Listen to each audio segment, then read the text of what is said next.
Baru aku tahu dekat JB ni ada eskalator open macam gitu. Dahsyat.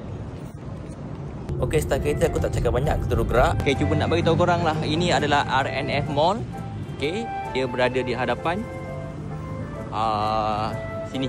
Okay, itu tempat yang kita akan pergi. Okay, nampak kedai-kedai buah ni. Korang terus melintas ke seberang. Okay, dah melintas seberang, korang akan nampak RNF punya laluan nak ke eskalator viral tu. Inilah laluan dia. Dan juga dia punya environment dia agak lawa juga tempat ni. Okay, ala-ala macam Taiwan sikit dia punya design. Memang lawa lah. Building dia pelik sikit. Ni dah masuk dekat bahagian RNF ni. And then di bahagian atas kawasan yang eskalator viral dan juga tempat orang selalu ambil gambar lah dekat sini. Korang boleh tengok sunset dekat situ. Okay, matahari terbenam. View dia cantik, cuma cuaca hari ni tak cukup baik. Ni.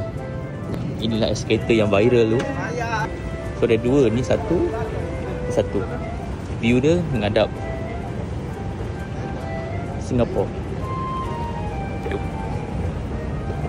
Okay.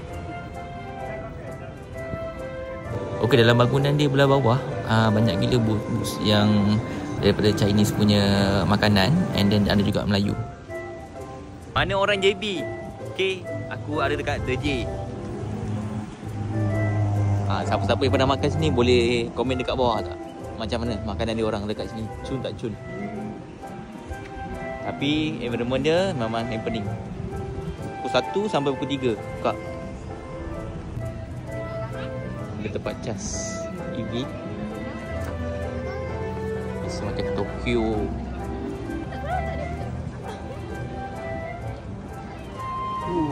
Gempak.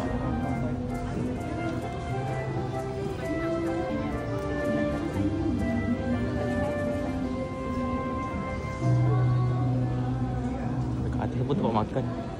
Ada seat. Okay, ni adalah kereta idaman aku. Belum ada rezeki lagi nak pakai.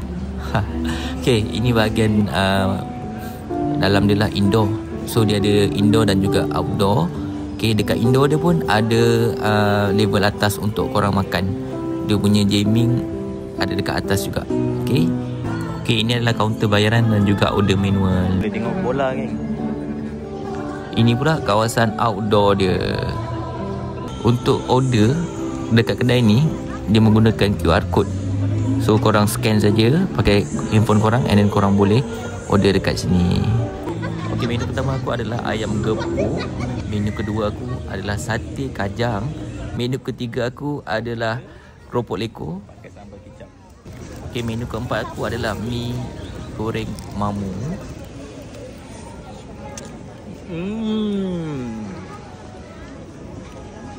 Tak pernah jumpa dekat tempat lain.